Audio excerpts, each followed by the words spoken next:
उल्टापुर नाम का एक गांव था, जहां पर सारी चीजें उल्टी थी। घर उल्टे और तो और लोगों के काम करने का तरीका भी उल्टा।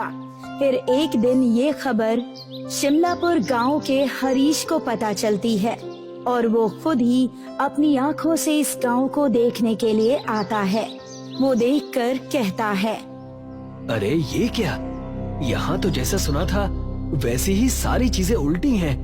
घर से लेकर कुएं सब उल्टे हैं, पर ये सब संभव कैसे है? हरीश गांव में जाता है और उसे एक आदमी से मिलता है जो अपनी साइकिल उल्टी चला रहा होता है और हरीश उससे पूछता है, सुनिए, क्या आप मुझे बता सकते हैं कि यहाँ सब उल्टा क्यों है और आप ये साइकिल उल्टी क्यों चला रहे हैं? मुझे ये तो नहीं पता, पर जब से मैं इस गांव में हूँ तब से सब ऐसा ही चल रहा है। पर तुम ये बात गांव के मुखिया से पूछ सकते हो, उन्हें जरूर कुछ पता होगा। और वो मुझे कहाँ मिलेंगे? गांव में एक बहुत बड़ा पेड़ मिलेगा जो कि गांव में अकेला सीधा पेड़ है। आपका बहुत बहुत शुक्रिया।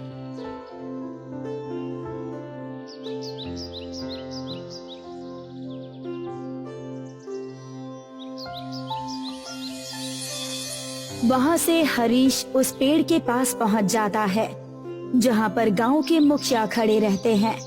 हरीश उनके पास जाकर उनसे पूछता है, क्या आप मुझे बता सकते हैं कि यहाँ घर, कुएं, पेड़ सब उल्टे क्यों हैं और सिर्फ ये अकेला पेड़ सीधा क्यों है? बेटा, तुम कहाँ से आए हो और तुम ये क्यों जानना चाहते हो? मैं शिमलापुर गांव का हूँ। मैंने सुना था कि यहाँ सारी चीजें उल्टी हैं, तो मैं देखने के लिए खुद चला आया।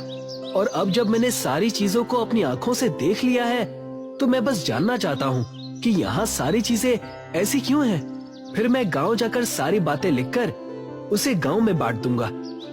देखो बेटा, मुझे पूरी बात तो नहीं पता, पर मैं यही जानता हूँ कि एक बार एक ऋषि थे जो इस गांव में इस बड़े सीधे पेड़ के नीचे बैठकर ध्यान लगाया करते थे।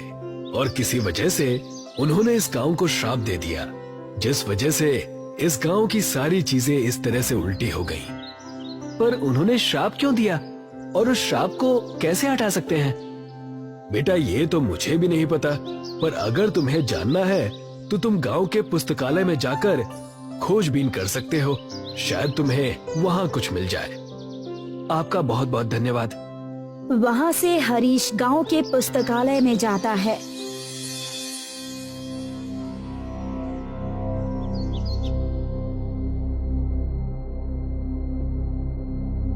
जहाँ पर कई सारी किताबों की लिखाई उल्टी होती है। यहाँ के किताबों में तो लिखावट भी उल्टी है, इसे तो पढ़ना भी बहुत मुश्किल है। हरीश किताबों को पढ़ने की कोशिश करता है। वैसे ही उसकी नजर एक किताब पर पड़ती है जो कि बाकी किताबों से थोड़ी अलग थी। हरीश उस किताब को उठाकर जैसे ही खोलता है तो वो देखता है, अरे, इस किताब में तो सारी चीजें सीधी लिखी हुई हैं। देखता हूँ, शायद इसमें कुछ लिखा हो जिससे ये पता चल जाए कि इस गांव की ये हालत आखिर हुई कैसे। हरीश उस किताब को पढ़ने लगता है जिसमें गांव की कहानी लिखी होती है। कई सालों पहले एक संत इस गांव में प्रवेश करते हैं और बड़े से पेड़ के नीचे बैठ जाते हैं। उस समय गांव का नाम सीधापुर हुआ करता था और संत जी गांव वालों को सही बातें सिखाया करते थे।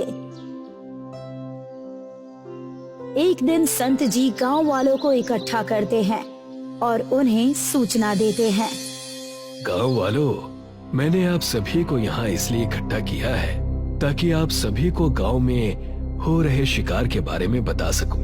आप लोग जो मासूम जानवरों का शिकार कर रहे हैं उसे अभी छोड़ दीजिए, वरना इसका अंजाम पूरे गांव वालों को भुगतना पड़ेगा। ये बात सुनकर कुछ लोग आपस में कहते हैं, इस संत को यहाँ आए हुए कुछ ही दिन हुए और ये हम पर अपना राज चलाना चाहता है। तुम सही कह रहे हो, हम तो अपने शिकार का काम जारी रखेंगे। चलो अपने शिकार के जाल को गांव के जंगल में डाल कर आते हैं। गांव वाले संत की बातों को अनसुना कर देते हैं और फिर से शिकार के कई सारे जालों को जंगल में बिछा देते हैं। फिर एक दिन संत जंगल से गुजर रहे होते हैं। ये गांव वाले शिकार हद से ज्यादा करने लगे हैं और ये सब कुछ अपने शौक के लिए कर रहे हैं। बिना वजह मासूम जानवरों को मारना बहुत बुरा है। जैसे ही वो ये शब्द कहते हैं, वैसे ही एक रस्सी उनके पैर में पड़ती है और खींचकर संत जी को पेड़ से उल्टा लटका देती है। लगता है बड़ा शिकार हाथ लगा है।